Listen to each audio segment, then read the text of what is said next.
मैं आपके लिए दिलो जान से वीडियो बनाने की पूरी कोशिश करता हूँ, लेकिन लगता है जैसे आप मेरा साथ नहीं देते।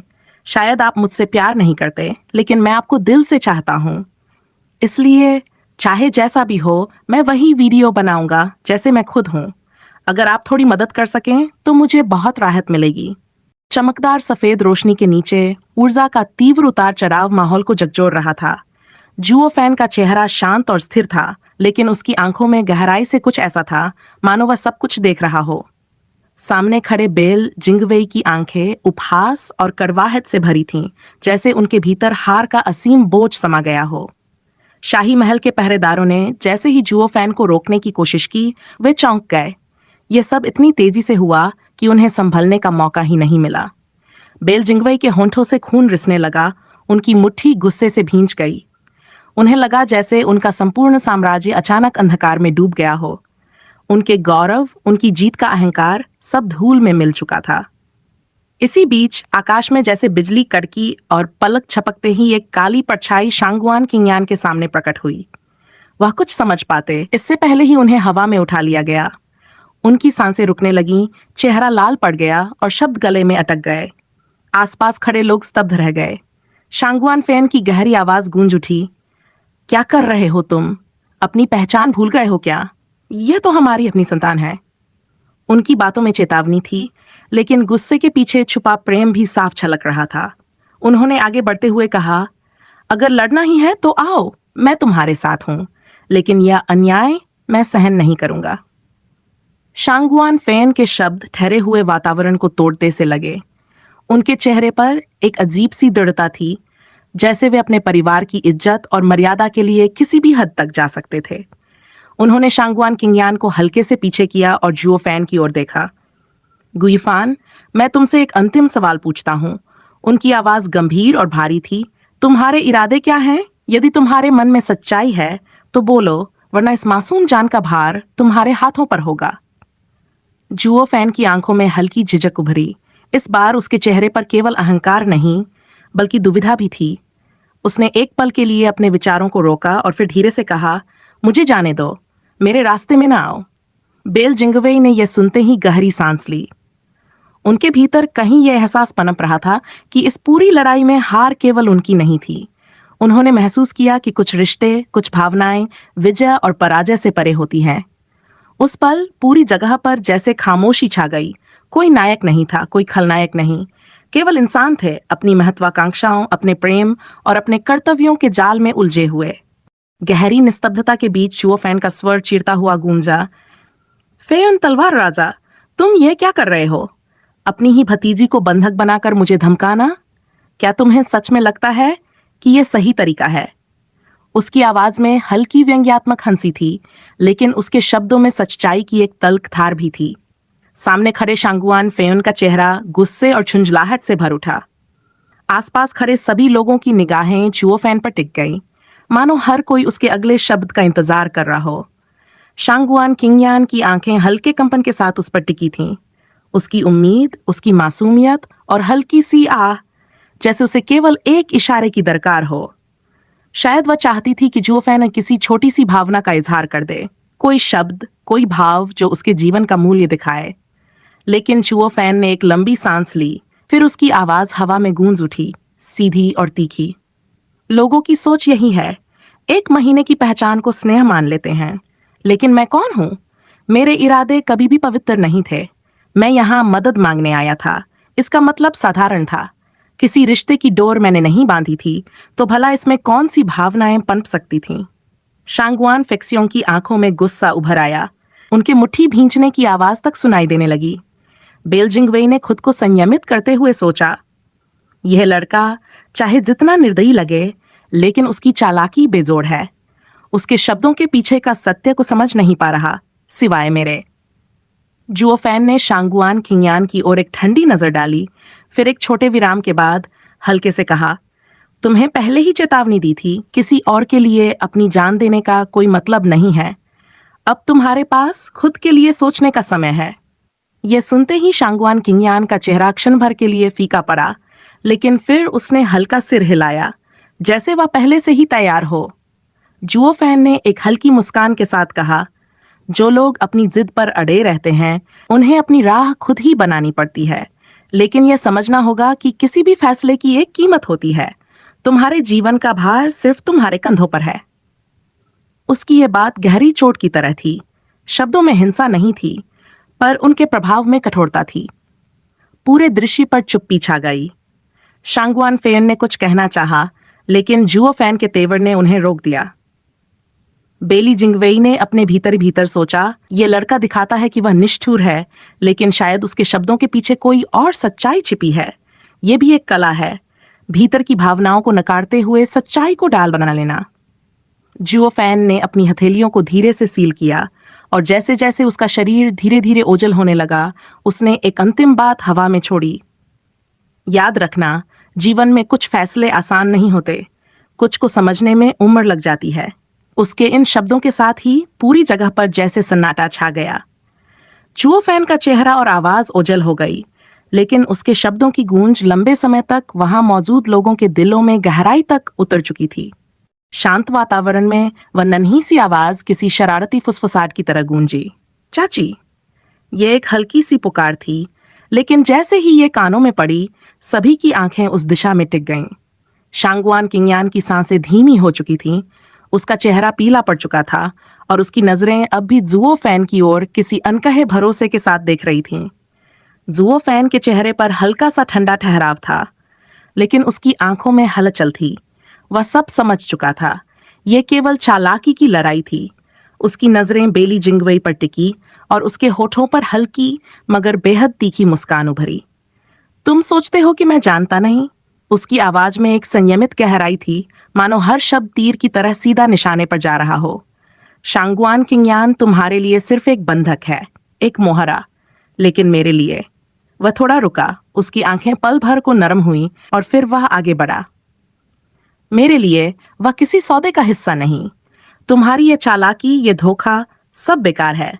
मैं तुम्हारे जाल में आने वाला नहीं। अगर तुम्हें लगता है कि मैं किसी की जान के बदले हार मान जाऊंगा, तो तुमने मुझे गलत समझा है। पर मैं इतना कहता हूं। उसकी आवाज धीरे धीरे और तीखी होती गई, मानो उसमें बिजली सी चमक रही हो। अगर यह लड़की बच भी जाएगी, तो वह मेरी वजह से होगी, किसी सौदे, किसी भय या तुम्हारे नियंत्रण की वजह से नहीं। बेली जिंगवेई की आंखों में हल्का सा संदेह कौन था, लेकिन उसने खुद को संयमित रखा। दूसरी ओर शांगवान किंगयान की आंखों में एक अनकहा भाव उमड़ पड़ा। उसकी धुंधली होती चेतना के बीच जुओ फैन की दृढ़ता किसी आशा की तरह थी। उसके गालों पर आंसू की एक बूंद फिर से लुढ़क पड़ी। हल्की मुस्कान के साथ उसने सोचा, वह सच में निर्दयी है, लेकिन शायद यह निर्दयता ही उसका सबसे बड़ा स्नेह है। मिस्टर गू, तुम कौन हो, इतने दूर होते हुए भी इतने पास? जुओ फैन ने एक आखिरी बार शांति से खड़े होकर सबको देखा, मानो सबकी चालें और इरादे उसकी नजरों के सामने बिखरे पड़े थे। फिर उसने हल्के से कहा, खेल खत्म करो। मैं देख चुका हूं कि तुम क्या कर रहे हो, और तुम्हारी जीत की संभावना वहीं खत्म हो चुकी है। यह सुनते ही हलचल मच गई। बेली जिंगवेई के चेहरे पर चिंता की एक लकीर खिंच गई। वह जानते थे कि जुओ फैन अब उनकी कमजोर नस पकड़ चुका था। शांगवान किंगयान की सांसें धीमी थीं, लेकिन उसके चेहरे पर राहत की हल्की झलक दिखाई दी। जुओ फैन ने एक हल्का कदम पीछे लिया और उसकी ठंडी आवाज फिर गूंजी, तुम्हें क्या लगता है कि मैं यहाँ क्यों हूं? केवल खेलने के लिए? याद रखना, जीतने वाले वो नहीं होते जो दूसरों की जान पर सौदे करते हैं। जीतने वाले वो होते हैं जो सच्चाई की नब्ज पकड़ते हैं। और मैं कभी हारता नहीं। उसकी ये बात हवा में गूंजती रही, जैसे किसी अनकहे तूफान की आहट हो। शांगवान फेयुन की गूंजती आवाज ने महल के सन्नाटे को तोड़ दिया। 3। जुओ फैन का शरीर स्तब्ध था। उसके कंधे जकड़ गए और आंखें चुपचाप उस लाल आकृति पर जम गई जो अब भी संघर्ष कर रही थी। उसके भीतर एक तूफान उठ रहा था, लेकिन बाहर से वह पत्थर की तरह स्थिर खड़ा था। उसकी धीमी लेकिन भावपूर्ण आवाज हल्के से फुसफुसाई, छोटा तीसरा बेटा, तुम यहाँ क्यों आए? यह तुम्हारा रास्ता नहीं था। चारों ओर चमकती ठंडी रोशनी में बच्चे की मासूम मगर जिद्दी आवाज उभरती रही, चाची को छोड़ दो, तुम बुरे हो, छोड़ दो ना। जियाओ सानजी की आखिरी लड़खड़ाते हुए शांगवान फेयुन की ओर दौड़ी। आंसुओं से भीगी आंखों में डर नहीं था, सिर्फ गुस्से और मासूमियत का अद्भुत मिश्रण। उसकी गर्दन पर सुनहरी ताली चमक रही थी, जैसे वह भी उसकी नन्ही हिम्मत का संकेत दे रही हो।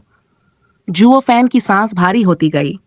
उसकी निगाहें जियाओ सांजी पर जम गईं। उसके हर कदम के साथ उसके दिल की धड़कन तेज हो रही थी। यह बच्चा क्यों नहीं समझता, यहाँ हर कदम खतरे से भरा है। उसने भीतर ही भीतर खुद को संयत रखने की कोशिश की, पर माथे पर पसीने की बूंदें साफ दिखने लगीं। शांगुआन फेन के चेहरे पर एक ठंडी हंसी उभरी।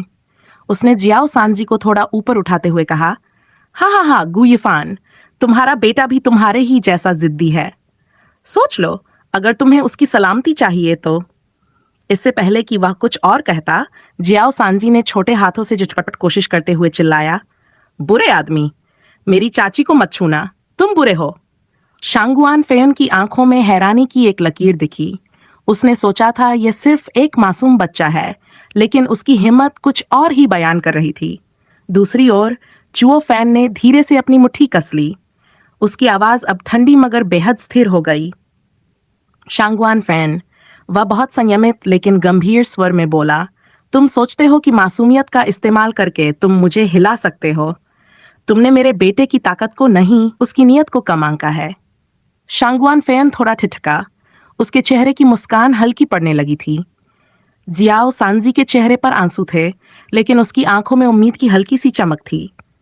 उसने जुओ फैन की ओर देखा और उसकी मासूम आवाज फिर गूंजी, पापा, मैं डरता नहीं, आप यहाँ हैं ना, आप सब ठीक कर देंगे।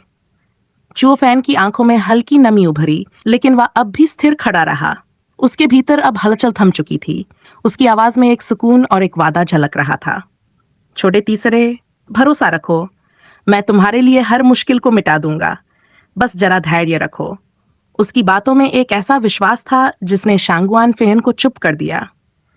महल की हवा अब भी थी और सन्नाटे के बीच जुओ फैन का वह शांत स्वर सब पर भारी पड़ा। शांगुआन फेन ने अनमने स्वर में गिनती रोकी। जुओ फैन की आंखों में अब भी वही ठंडा आत्मविश्वास था। तुम्हारी चालें अब बेकार हैं शांगुआन। जीतने के लिए तुम्हें भरोसा चाहिए और भरोसा तुमसे बहुत दूर है। इस बार सन्नाटा और गहरा हो गया। जियाओ सांजी का मासूम चेहरा थोड़ी राहत से भर गया। चुओ फैन का संयम और भावनाओं से भरा स्वर परिस्थिति को एक नई दिशा दे चुका था।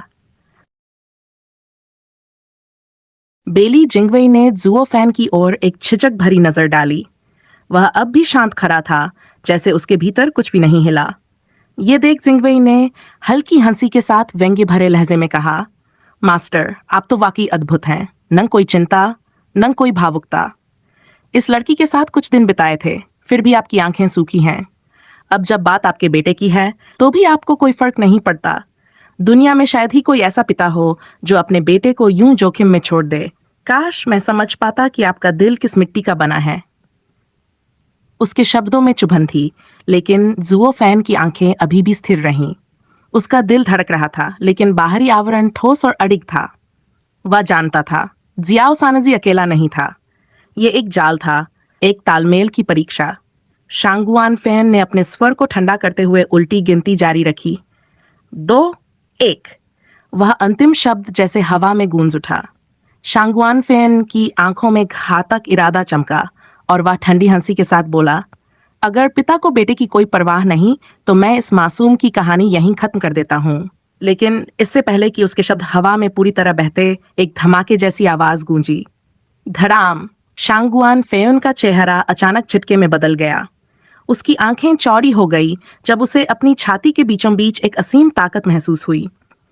तेज दर्द उसकी हड्डियों तक उतर गया और वह पीछे की ओर उछल गया। खून की एक पतली धारा उसके मुंह से निकली और उसके हाथ से दोनों बंधक छूट गए। क्या? यह कैसे हो सकता है? उसने कांपती आवाज में कहा। धुआं चारों ओर फैल चुका था। जमीन के टुकड़े हवा में बिखर गए और 10 मील के दायरे में महल की जमीन मानो धराशायी हो गई थी। जब धूल छंटी तो सबकी नजरें उस छोटे बच्चे पर जा टिकीं। जियाओ सांजी भारी सांस ले रहा था। उसके लाल बाल हल्की रोशनी में चमक रहे थे और उसका छोटा सा हाथ अभी भी हवा में उठा था। उसके चेहरे पर गंभीरता थी, जिसे देखकर कोई भी उसे साधारण बच्चा नहीं मान सकता था। शांगुआन फेयुन ने घूरते हुए कहा, यह कैसे संभव है? एक बच्चा मुझ पर वार? बाकी भीड़ की आंखों में अविश्वास था। वह छोटा सा लड़का तलवार के राजा को पीछे धकेलने की ताकत रखता था। जियाओ सांजी ने अपना हाथ धीरे से नीचे किया और अपनी चाची शांगुआन किंगयान की ओर मुड़ा। उसकी मासूमियत के नीचे अब एक नई गंभीरता उभर रही थी।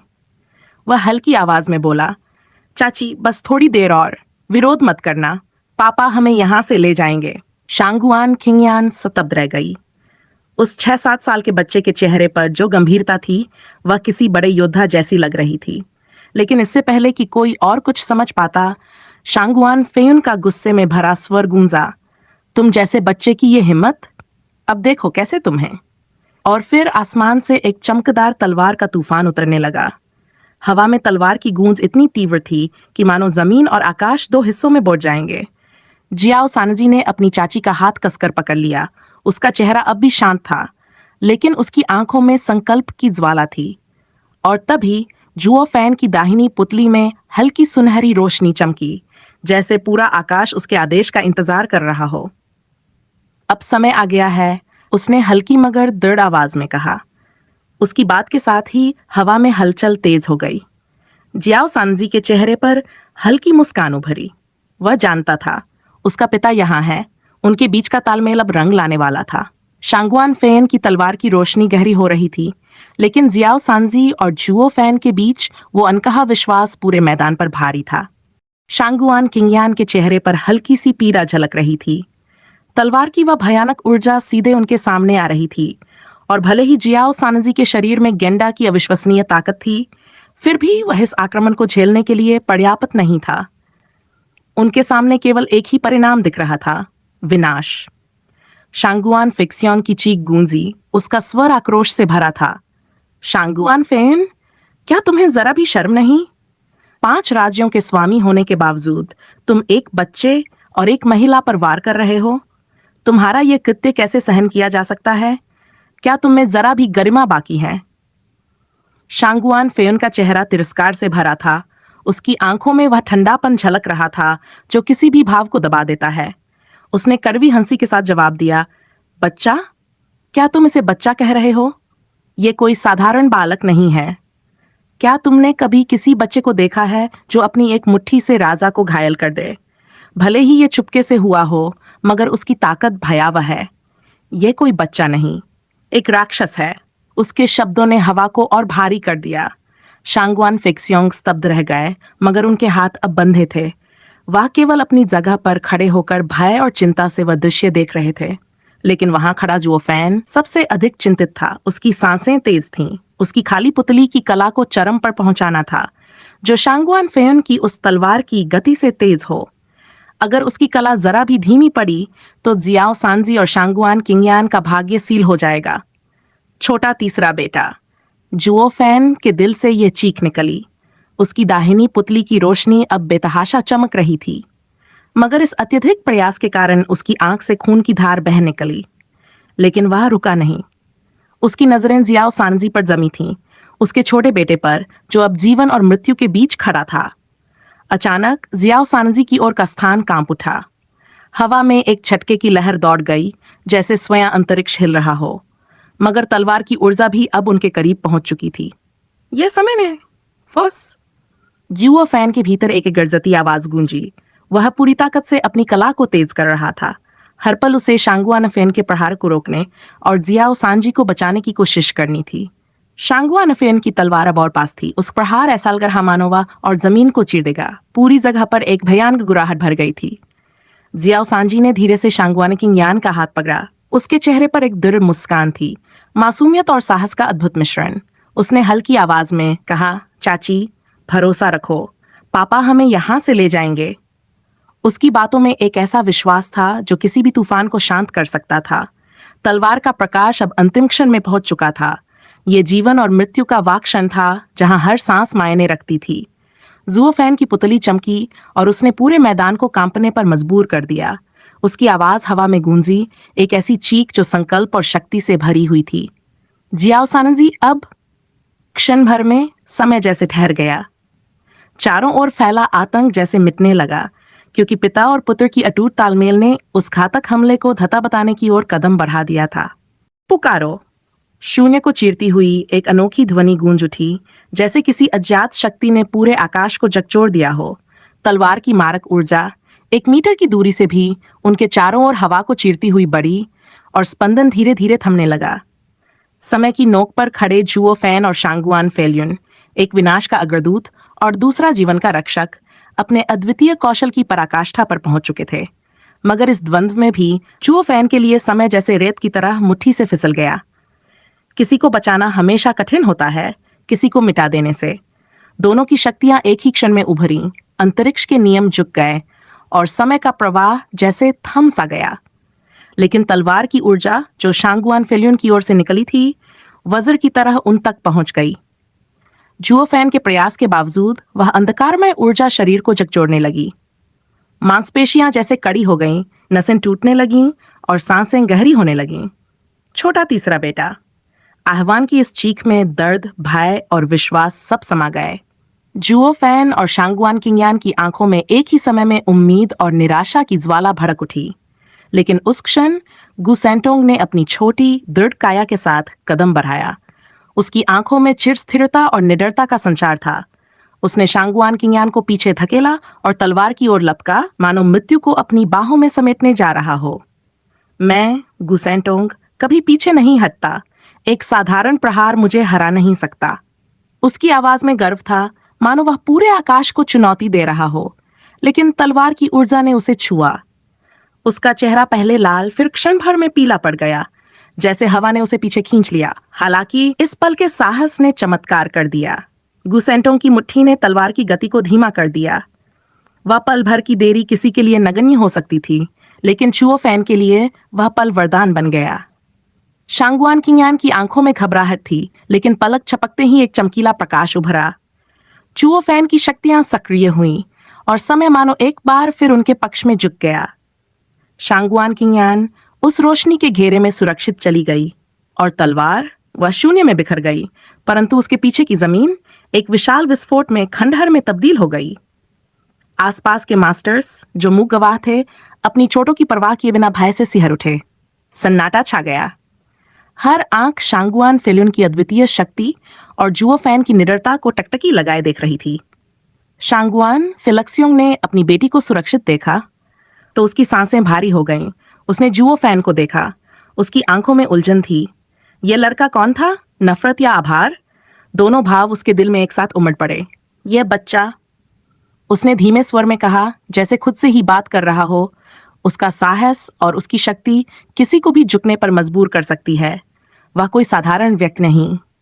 शांत हो चुके मैदान में हवा में अब भी तलवार का कंपन महसूस हो रहा था, मगर उस कंपन से अधिक जुओ फैन के साहस की गूंज वहां खड़े हर व्यक्ति के दिल में उतर चुकी थी। लेकिन इस समय जुओ फैन अब दूसरों की नजरें अनदेखा नहीं कर सकता था और उसकी दाईं आंख में सुनहरी रोशनी झपकते हुए तेजी से फीकी पड़ रही थी। प्राचीन 3 कड़ियां हवा में वापस तैरते हुए एक बार फिर से अंतरिक्ष में लहरें पैदा करती हुई फैलने लगीं। हालांकि अगर किसी ने पहले ही मास्टर की चाल को पहचान लिया है, तो फिर वह वही चाल कैसे जीत सकता है? तभी एक गहरी फुसफुसाहट सुनाई दी और एक काली छाया तेजी से आगे बढ़ी। प्राचीन 3 कड़ियों की नाजुक गर्दन को जैसे किसी ने बिना किसी प्रयास से पकड़ लिया हो।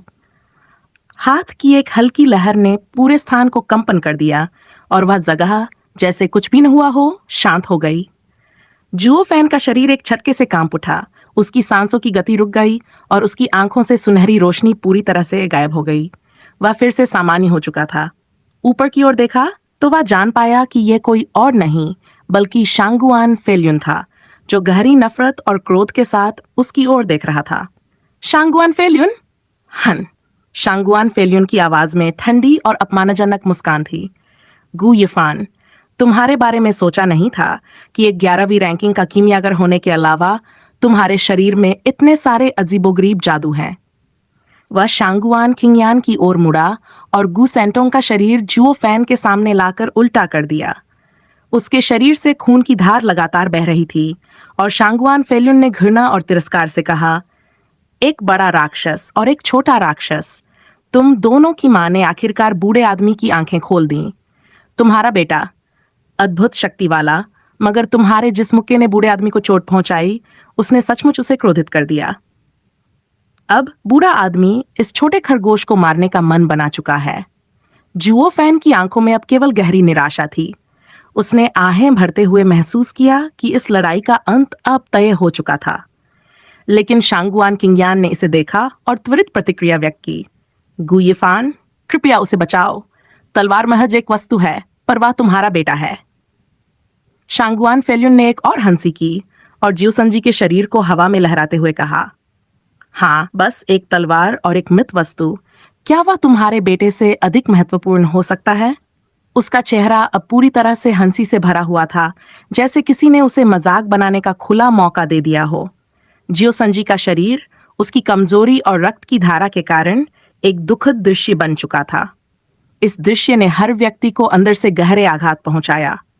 भले ही प्राचीन 3 कड़ियां एक अद्वितीय शक्ति थी, वह अब सिर्फ एक बच्चा बनकर रह गई थी।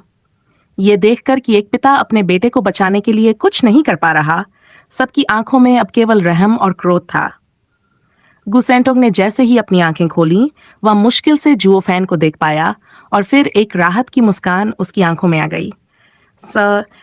वह धीरे से मुड़ा और शांगुआन किंगयान की ओर बढ़ा, मानो उसे अब कोई फर्क न पड़ता हो कि वह जीवन में था या मृत।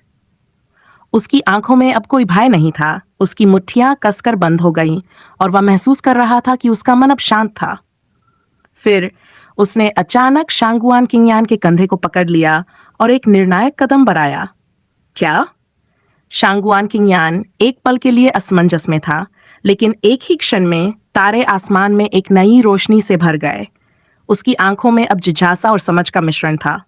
फिर दोनों तेजी से गायब हो गए और वे बस उस चमकदार रोशनी में विलीन हो गए। सभी हैरान होकर देख रहे थे।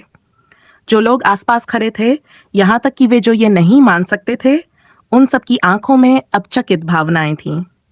क्या गुयेफान ने अपनी तलवार के लिए अपने बेटे को भी छोड़ दिया? शांगुआन फेल्युन ने अपनी आंखें घुमाकर उस स्थान को देखा जहां रोशनी गायब हो गई थी। उसकी आंखें लाल थीं और उसकी मुट्ठियां भरी हुई थीं।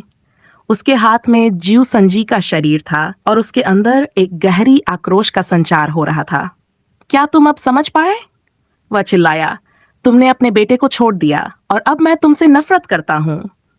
उसकी शब्दों में गहरी घृणा थी और उसके हाथों में बढ़ती हुई ऊर्जा ने यह स्पष्ट कर दिया कि वह अब एक नई लड़ाई की ओर बढ़ रहा था।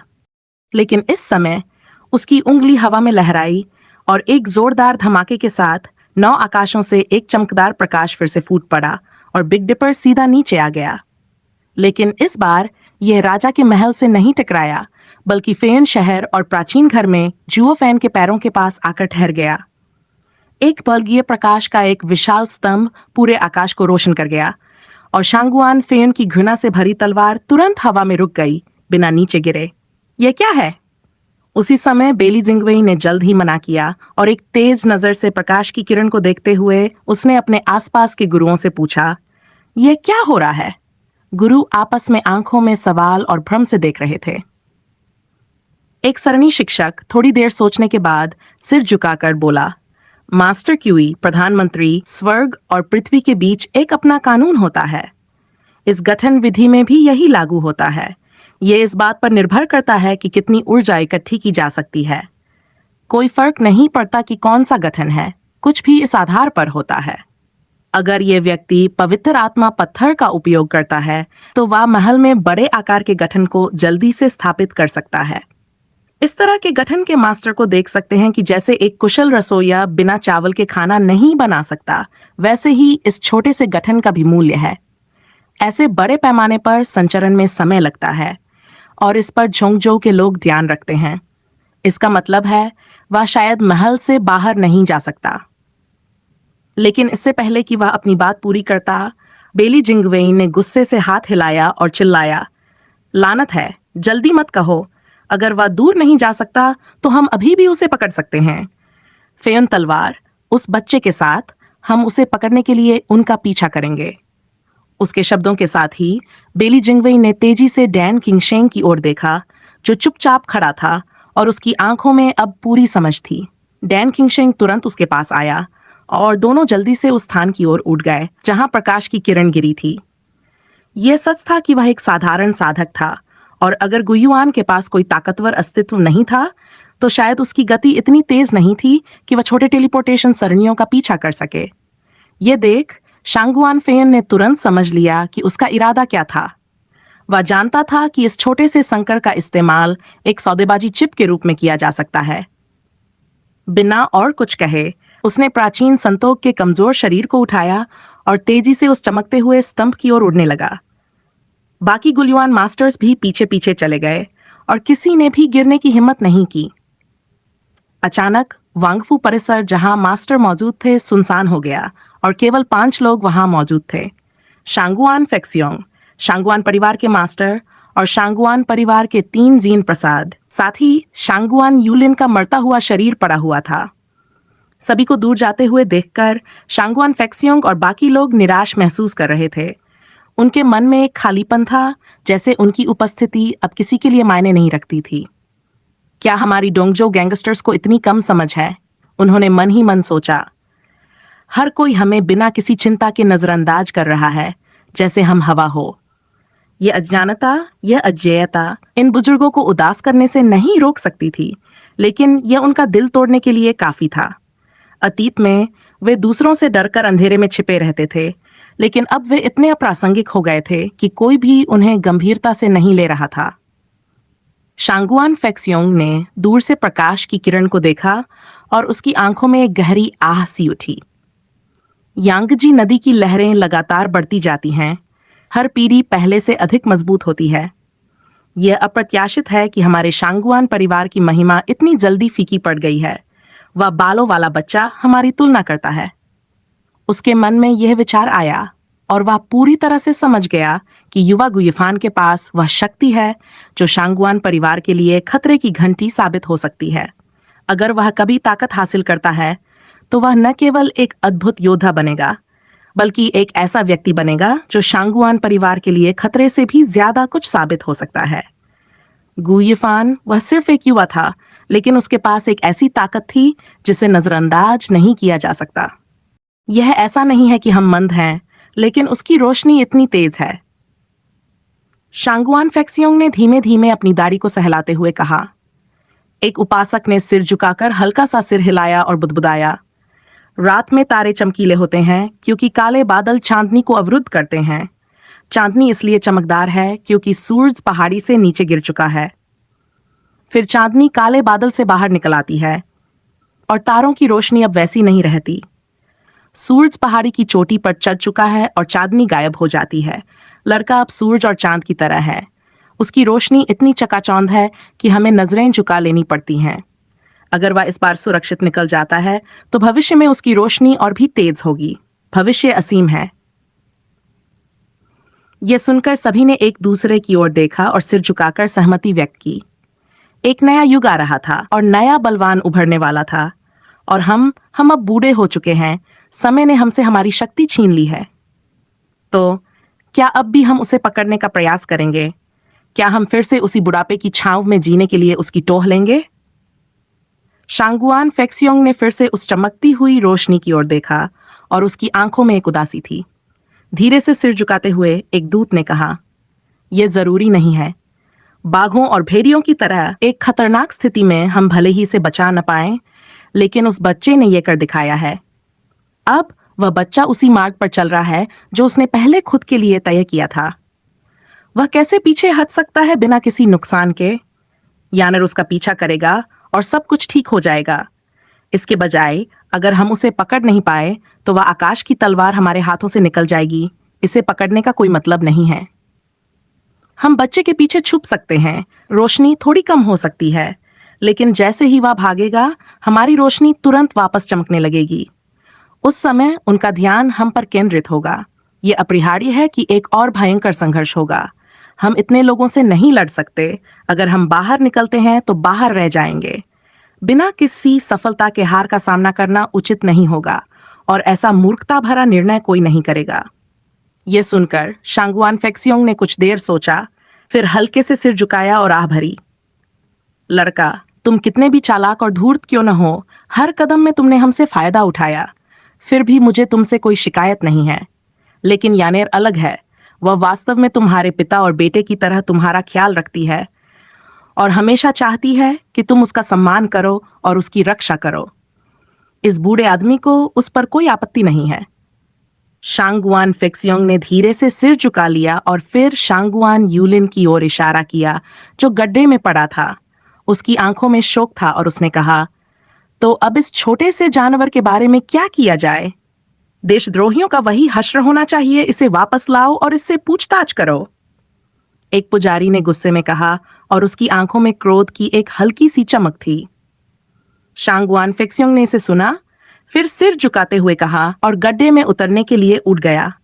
उसकी आंखों में गहरी घृणा थी और उसने अपने हाथों से शांगुआन यूलिन के शरीर को पकड़ लिया, जो अब दया की भीख मांग रहा था। फिर चारों स्वामी बिना एक पल के लिए पीछे देखे शहर से बाहर निकल गए।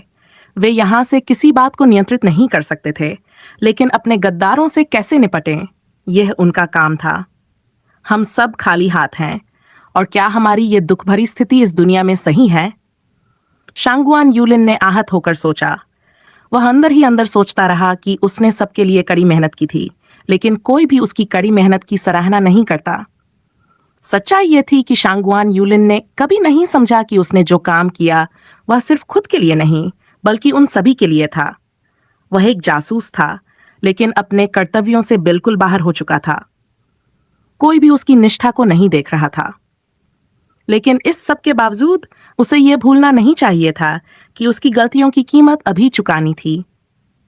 दूसरी ओर प्रकाश की तेज किरण के साथ जुओ फैन और शांगुआन किंगयान की आकृतियां प्राचीन घर के पिछवाड़े में दिखाई दीं।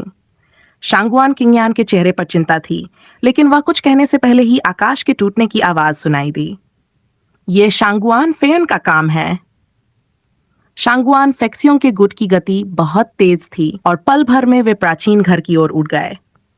विशेष रूप से शांगुआन फेन के हाथ में वह अब भी गू सेंटोंग के शरीर को पकड़े हुए था और जुओ फैन को चिल्लाया, गू यिफान, तुम्हारा बेटा जा चुका है, मैं तुम्हें बेटा भेजूंगा। अगर तुम आकाश की तलवार का हिसाब नहीं चुकाते तो तुम्हारे सामने मैं इस छोटे से खरगोश को खत्म कर दूंगा। ये एक खेल है हम। शांगुआन किंगयान चौंक गया और फिर जल्दी से जुओ फैन को देखा, चिल्लाया, लेकिन जुओ फैन अब भी बूढ़ा था और उसका चेहरा पूरी तरह से सख्त और रंगहीन था। उसने धीमे से यिन जुए को चुटकी ली और कहा, तियानक सुआन। उह! एक और झिलमिलाहट के साथ जुओ फैन की आकृति फिर से गायब हो गई और वह शून्य के बीच प्रकाश की एक तेज किरण में समाहित हो गया। ये देखकर शांगुआन फेन का गुस्सा फूट पड़ा। उसने अपनी गालों को जोर से चबाया और गहरे क्रोध में डूबकर चीखा, भाड़ में जाओ। इस लड़की का दिल कितना कठोर है कि इस छोटे लड़के ने भी उसका चेहरा नहीं देखा और वो बिना कुछ कहे फिर से चली गई। क्या क्या वह कभी वापस आएगी? डैन किंगशेंग, जो अब तक पीछे खड़ा था, तेजी से आगे बढ़ा और एक कष्टपूर्ण आक्रोश के साथ पूछा। शांगुआन फेन ने निराश होकर कंधे उचकाए और गुस्से में कहा, न केवल उसने अपना मन नहीं बदला, बल्कि हिचकिचाहट का कोई भी निशान नहीं था। मैंने अनगिनत लोगों को देखा है, लेकिन ऐसा निर्दयी इंसान मैंने कभी नहीं देखा। वह तो पूरी तरह से पत्थर दिल है। वो इंसानियत से भी बेखबर है। उह! उसकी भौहें गहरी सिकुड़ गई और उस समय को देखते हुए जैसे सैकड़ों मील की दूरी का फासला भी अब कोई मायने नहीं रखता था। वह हमेशा अपनी बुद्धिमानी से और अपनी चुस्त जीभ के दम पर जीतता आया था, लेकिन अब जुओ फैन ने उसे न तो सुना, नहीं देखा। अब वह केवल जलन और क्रोध से भर उठा था और ये जैसे नमक के घाव पर और घाव था। तभी एक और तेज किरण गिरी जो बहुत दूर नहीं थी। शांगुआन फेन ने तुरंत अपना हाथ उठाया और इशारा किया। उन्होंने बिना एक पल गवाए पूरी गति से आगे बढ़ने का निर्णय लिया। गू यिफान, तुम्हारा बेटा, तुम। शांगुआन फेन ने आहत होकर चिल्लाया, लेकिन जुओ फैन ने उसे फिर से अनदेखा कर दिया, जिससे उसका गुस्सा और बढ़ गया। उसने गुस्से में अपनी गालों को चटकी और फिर हताश होकर अगले रास्ते की तलाश में निकल पड़ा। तो पूरा फेन शहर एक विचित्र दृश्य का गवाह बना, जहां लोग रात में प्रकाश की किरण का पीछा कर रहे थे, जैसे पतंगे आग की ओर भागते हैं। सब कुछ एक हंसी का कारण बन गया था। शांगुआन फेन, जो अपने हाथ में बच्चे को पकड़े हुए था, हर जगह जुओ फैन को खोज रहा था, जैसे कोई महिला अपने खोए हुए पति को खोज रही हो। वह बस सड़क पर दौड़ते हुए चिल्ला रहा था। उसका दिल टूट चुका था और उसने एक गहरी चीख मारी, क्या तुम्हें कोई शर्म नहीं आती? तुम मुझे और मेरे बच्चों को अकेला छोड़ गए, बिल्कुल बाजार की महिलाओं की तरह। शांगुआन फेन का चेहरा लाल हो गया और उसका दिल चीख रहा था। तुम्हारी माँ, ये सास किसका बच्चा है? क्या तुम्हें इसे नहीं उठाना चाहिए? मैं तुम्हारे सामने एक बेटा लाऊंगा, क्या तुम इसे नहीं चाहोगे? फिर उसने गुस्से से अपने आप को कोसा और भीतर ही भीतर पूरी दुनिया को दोषी ठहराया, लेकिन वह यह सब कहने की हिम्मत नहीं जुटा पाया। उसने सोचा, वह इस समय इसे खोने का जोखिम नहीं उठा सकता। यूओफैन, हालांकि वह निर्दयी लग रहा था, लेकिन इसका उद्देश्य ही था। अगर उसके पिता और बेटा एक साथ होते तो दोनों की मौत निश्चित थी, लेकिन अब एक गुंबद के नीचे बचने को गया और दूसरा बचने के लिए दृढ़ संकल्पित था। शांगुआन फेन ने छोंगथियन तलवार के बदले में जिउ संजी के जीवन को एक सौदेबाजी की चिप के रूप में इस्तेमाल किया, और चुओ फैन ने अपनी जान बचाने के लिए वही किया। क्या वह इस समय तीसरे बेटे को बचाने का कोई रास्ता देख पा रहा था? अंततः जुओ फैन ने समझ लिया था कि वह अब कुछ नहीं कर सकता सिवाय सामने वाले को कुछ समय तक रोकने के। वह सोच समझकर अपनी योजना को आगे बढ़ा रहा था, क्योंकि उसके पास अब और कोई विकल्प नहीं था। ये घटना कोई दुर्घटना नहीं थी, बल्कि शांगुआन किंगयान के लिए एक तात्कालिक योजना थी, और यह सब कुछ उसकी रणनीति में था। जुओ फैन ने अपनी आंखों में हल्की सी चमक दिखाते हुए, इस बार मैं तुमसे अपना रास्ता और छिप कर जाऊंगा। तियानजी, तियानकवान, युहेंग, कल्याण। जैसे ही प्रकाश की किरणें टिमटिमाती हैं, जुओ फैन अपने हाथ में यिनजुए को चुकी में लेकर धीरे से अपने मुंह में बुदबुदाता है, और अपने स्थान को लगातार बदलते हुए वह गति से निकलता है।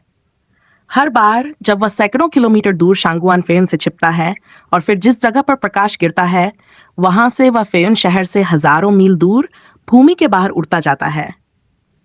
शांगुआन फेन जैसे रोशनी के पीछे दौड़ने वाले छोटे कीड़े हर बार जुओ फैन से कुछ कदम पीछे होते हैं।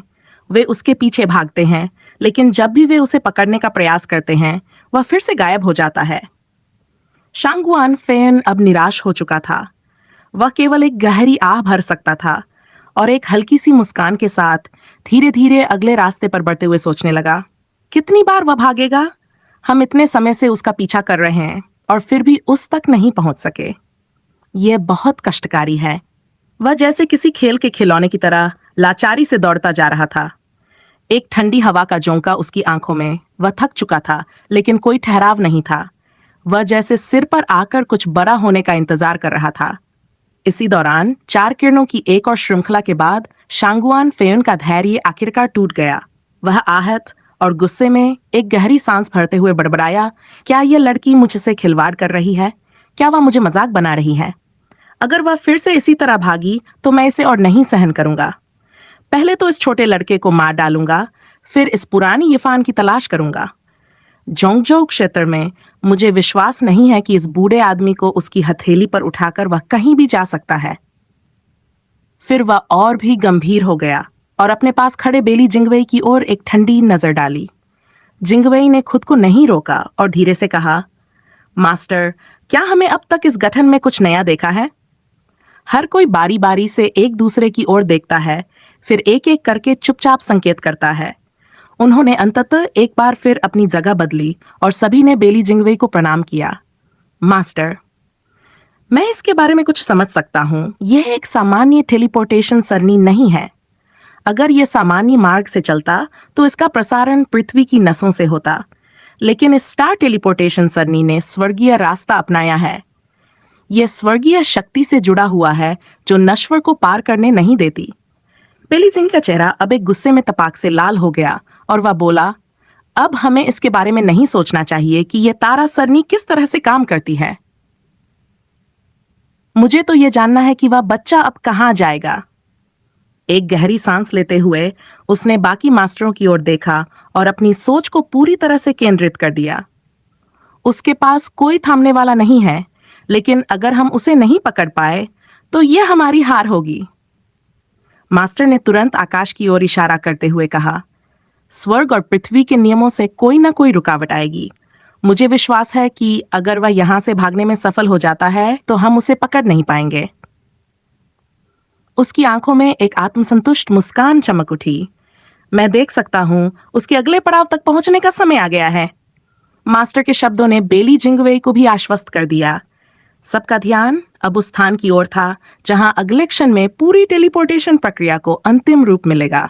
हालांकि उसने जुनूनी बने रहने का इंतजार नहीं किया, लेकिन तभी एक करारा तमाचा गूंज उठा। उसने अचानक अपना सिर घुमाया, गाल सूज गए थे और चक्कर खाने के बाद वह फिर से रुक गया। जब उसने फिर से ऊपर देखा तो उसकी आंखों में बेली जिंगवेई की गुस्से भरी नजर थी, जो उसे उग्रता से घूर रही थी। उसकी आंखों में एक जलती हुई आग थी, जैसे वह हर पल में उबालने को तैयार हो। ये दृश्य देखकर उसके शरीर में एक सिहरन दौड़ गई। उसका सिर अनायास सिकुड़ गया। सभी मास्टर असमंजस में थे और उनके चेहरों पर चिंता और असमर्थता का मिश्रण था। क्या गलत हो गया है? प्रधानमंत्री इतना गुस्से में क्यों हैं? हमने क्या गलत किया? ये सवाल उनके मन में उमड़ रहा था, लेकिन कोई भी इसका उत्तर नहीं दे सका। शांगवान फेन ने गुस्से में अपनी भौहें सिकोड़ते हुए कहा, तुम बेवकूफ क्यों नहीं होशियार रहते? इतनी जरूरी बात पहले क्यों नहीं बताई? बस अनावश्यक बकवास करते रहे। अब आखिरी में तुम कहते हो कि बच्चा यहाँ होगा? उसकी आवाज में कटुता और खींच साफ दिखाई दे रही थी। वह संजीदगी से बोला, फेयन तलवार राजा, चलो वहां चलते हैं और पहले रुक कर जुओ फैन को पकड़ते हैं। उसने गहरी सांस ली और फिर एक कठोर लेकिन निश्चित कदम के साथ उसने प्राचीनटी को पकड़ लिया। अब हम उसे पहले ही पकड़ लेंगे। बेली जिंगवेई ने चुपचाप ये देखा और फिर मास्टरों से धीमे स्वर में कहा, वे बहुत समय से अपनी योजनाओं पर काम कर रहे हैं, लेकिन वे दुनिया को समझते ही नहीं हैं। वे इतनी गहरी समझ से रहित हैं, वे स्थिति में बदलाव को महसूस नहीं कर पा रहे। ये लोग, चाहे वे किमियागर हो या रणनीतिकार, यदि वे असली शक्ति हासिल करना चाहते हैं तो उन्हें असलियत को समझना होगा। उसकी आवाज में एक धीमी सी तिखी सच्चाई थी, जो शांगवान फेयुन को भी स्वीकार करनी पड़ी। लेकिन फिर शांगवान फेयुन का चेहरा अचानक गंभीर हो गया और उसने कहा, लेकिन यह बच्चा एक अपवाद है। उसकी चालाकी एक लोमड़ी से भी अधिक तेज है। उसकी ऊर्जा की साजिश इतनी गहरी है कि हमें कभी समझ नहीं आ पाती। उसकी आंखों में एक तेज चमक थी जो कुछ खतरे की आहट दे रही थी। उसने गहरी सांस ली और कहा, वह वास्तव में किसी अजीब फूल जैसा है जो अपने आप में एक रहस्य बनकर उभरा है। अब तक सभी मास्टरों के चेहरे पर हल्की चिंता और डर की लकीरें उभर आई थीं, जैसे ही वे समझने लगे कि जिस रास्ते पर वे बढ़ रहे थे वह इतना सीधा नहीं था। और फिर जैसे ही एक तेज चमक आई, सभी ने देखा कि जुओ फैन और शांगुआन किंगयान की आकृतियां प्रकाश में धीरे धीरे प्रकट हो रही थीं। ये एक उम्मीद का संकेत था, लेकिन साथ ही साथ एक खतरे की घंटी भी। शांगुआन फेयन की हंसी गूंज उठी। हा हा हा, पुराने अनुमान सही साबित हुए। वह बच्चा यही है। उसने प्राचीन टी को पकड़ते हुए सीधा रुख किया और उसका चेहरा मजाकिया रंगों से भरा हुआ था। अब देखो तुम कैसे बचोगे। इस बार मैं तुम्हें नहीं छोड़ने वाला। लेकिन अचानक शांगवान किंगयान के चेहरे पर डर और घबराहट साफ दिखी। उसने कड़ी नजर से शांगवान फेयन को देखा और चिल्लाया, वे इतने तेज कैसे हो गए? हम अभी तो उतरे हैं और वे हमें पकड़ चुके हैं। उसकी आवाज में असमंजस और बेमन की चिंता थी, जैसे वह समझ नहीं पा रहा हो कि अचानक चीजें इतनी तेजी से कैसे बदल गईं। ऐसा लगता है कि वे इस संरचना के पैटर्न को समझ सकते हैं, लेकिन इसमें कोई आश्चर्य की बात नहीं है। आखिरकार उनके पास अभी भी संरचना के 10 मास्टर हैं जिनका अनुसरण करना बाकी है। जुओ फैन की आंखें थोड़ी सख्त हुई और उसने ध्यान से देखा, जैसे कोई शिकारी अपने शिकार को देख रहा हो। चारों ओर की भीड़ भेड़ियों के झुंड की तरह उस पर टूट पड़ी, लेकिन उसका चेहरा शांत था और वह कोई परवाह नहीं करता था। हाथ में सील फिर से हल्की सी हिली, जैसे संकेत देने के लिए, अब और अंडे नहीं हैं, वाओ गुआंग, लड़ाई शुरू करो। एक अदृश्य लहर अचानक फूट पड़ी और उस लहर के साथ एक तेज रोशनी फट गई, जैसे कोई अनदेखी शक्ति उसकी पकड़ में आ गई हो। पूरा वातावरण बदल गया, जैसे अंधेरी रात को दिन में बदल दिया हो। और फिर जैसे ही वो लहर फैली, आसपास की गति अचानक बढ़ गई और शांगुआन फेलियन और अन्य जो तेजी से उनकी ओर दौड़ रहे थे फौरन रुक गए। वे उस गति के साथ सांस लेने के लिए मजबूर हो गए, जैसे उनकी आंखें फटी हो और उन्हें अपनी आंखें खोलने में भी परेशानी हो रही थी। दोनों हाथों को सामने रखते हुए जैसे एक पतली सी दीवार खड़ी हो, और जुओ फैन अपनी दुष्ट मुस्कान के साथ बेली जिंगवेई पर घूरते हुए चिल्लाया, क्या है ये? इस बार इस संरचना की ताकत इतनी बढ़ गई है कि गुयुआन मास्टर्स भी पास नहीं आ सकते। सर प्रधानमंत्री, हम अभी नहीं जानते, थोड़ी देर रुक कर देखते हैं। मास्टरों ने अपनी पलकें झपकाई और पीछे हटते हुए जवाब दिया, लेकिन बेली जिंगवे का चेहरा लाल हो गया और उसने झुंझलाकर कहा, तुम लोग इतने लाचार क्यों हो? इतना महत्वपूर्ण पल आया है और तुम बस खड़े हो। उसका गुस्सा अब सहन नहीं हो पा रहा था और उसका चेहरा एकदम तमतमाया हुआ था। जुओ फैन ने यह देखा और हंसी के साथ चिढ़ाते हुए कहा, हा हा हा, श्रीमान प्रधानमंत्री, चूंकि वे नहीं समझते तो मैं उन्हें समझा देता हूँ। इस संरचना को 7 सितारों की लड़ाई कहा जाता है, जिसमें 7 सितारे एक दूसरे के पूरक होते हैं। लड़ाई ही असली कुंजी है, क्या आप समझे? उसकी मुस्कान में एक छलकती हुई बुराई थी और जब जुओ फैन ने यह कहा तो उसकी आवाज हर किसी के कानों में गूंज गई। हाल के दिनों में प्रधानमंत्री के कुत्ते की देखभाल ने मुझे बहुत ही मजेदार समय दिया। अगर आप फिर से आकाश तलवार पर वापस जाना चाहते हैं तो कृपया कुत्ते को सफेद और मोटा पालने के लिए कहें, फिर अगली बार आपको फिर से उठाया जाएगा। हा हा, पुकारो। उसकी हंसी गूंजती रही और तभी 7 चमकते सितारे एक साथ चमकने लगे। अचानक एक पतली सफेद रेखा हल्की सी रोशनी के साथ 7 सितारों को एक दूसरे से जोड़ने लगी। फिर बिग डिपर का आखिरी तारा याओगवांग स्टार चमकने लगा और एक तेज किरण के साथ आकाश से गुजरते हुए जैसे पूरी रात के आकाश को 2 हिस्सों में विभाजित कर दिया हो। ये किरण इतनी तेज थी जैसे आकाश में खंभे गिर रहे हों। उत्तरी तारे की दिशा में प्रकाश की साधारण किरणें जैसे जमीन पर गिरने वाले खंभे अचानक चपेट में आ गईं। सभी ने देखा कि अब कोई वापसी नहीं हो सकती थी। ये इतना दूर था कि यहाँ तक कि युआनजिंग मास्टर्स भी 3 दिन और 3 रात उड़ते हुए शायद वहां पहुंच पाते। जुओ फैन और उसके साथ दोनों पूरी तरह से सुरक्षित थे। प्रकाश की तेज किरण को देखकर सभी लोग हक्का बक्का रह गए। सारी रात लिंग के महल की शक्ति खर्च हो गई। पूर्व और पश्चिम की ओर भागते हुए सारी रात व्यस्त दूसरों द्वारा कुत्ते की तरह खेला जाता रहा और वह एक बाल भी नहीं खो सका। और यह सब एक साधारण देव आध्यात्मिक साधक द्वारा किया गया था। यह न सिर्फ फेयोन वांगफू के लिए शर्मनाक था, बल्कि उसके सैकड़ों मील और देशांतर तलवार सितारा साम्राज्य और 9 तलवार राजाओं के लिए भी एक गंभीर लज्जा थी। अब बेली जिंगवेई के पास कोई और विकल्प नहीं था सिवाय अपने माथे को छूने और हार मानने के। वह आहें भरते हुए सिर झुका लिया। मेरे साम्राज्य के सबसे बेहतरीन रणनीतिक विचारकों ने मुझे शर्मिंदा कर दिया।